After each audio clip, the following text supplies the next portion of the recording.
દેવગઢ બારિયામાં ખાતર માટે ખેડૂતોને હાલાકીનો સામનો કરવો પડી રહ્યો છે. દેવગઢ બારિયાના પડાવ વિસ્તારમાં સરકારી ખાતરની દુકાનમાં ખેડૂતોની લાંબી કતારો જોવા મળી. ખાતર લેવા માટે વહેલી સવારથી જ ખેડૂતો લાઇનમાં ઊભા છે. ખેડૂતોનો આક્ષેપ છે કે છેલ્લા 2-3 દિવસથી ધક્કા ખાધા છતાં પૂરતું ખાતર મળી રહ્યું નથી.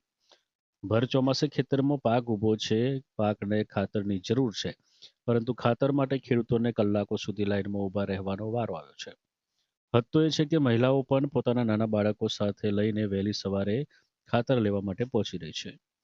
ખેડૂતોનો સીધો સવાલ છે કે સમયસર ખાતર નહીં મળે તો ઊભા પાકનું શું થશે? ખેડૂતોની માંગ છે કે તંત્ર તાત્કાલિક પૂરતો ખાતરનો જથ્થો ઉપલબ્ધ કરાવે અને વિતરણની વ્યવસ્થા સુચારુ બનાવે. હવે જોવાનું એ રહ્યું છે કે ખેડૂતોની આ મુશ્કેલી દૂર કરવા માટે તંત્ર ક્યારે જાગે છે. કયા કામથી આવ્યા તમે? જુવાભાઈ કેટલા વાગ્યાથી આવ્યા તમે?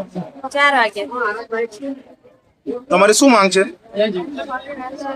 મારે લેવાનું છે પણ મળતું નથી. મેં અડધી રાતના શું નામ છે તમારું? ધનાભાઈ પુનાભાઈ ડાયરા રોવાબાડી. તમે શેના માટે આવ્યા છો અહીંયા? ખાતર માટે આયા સાહેબ. શું તકલીફ પડે આજે છે? 3 દાડાથી રખડીએ છીએ પબ્લિક, કોઈ ખાતર નહીં આપતા અને મળતોય નહીં. મારું નામ છે પટેલ વિજય કુમાર નાનાભાઈ, ગામ કેલિયા. 3 દિવસથી ધક્કા ખાઉં છું. અત્યારે 5 વાગ્યાનો આવ્યો. અત્યારે ખાતર હજુ સુધી દુકાન ખોલી નથી અને અત્યારે બધા લોકો ઊભા છે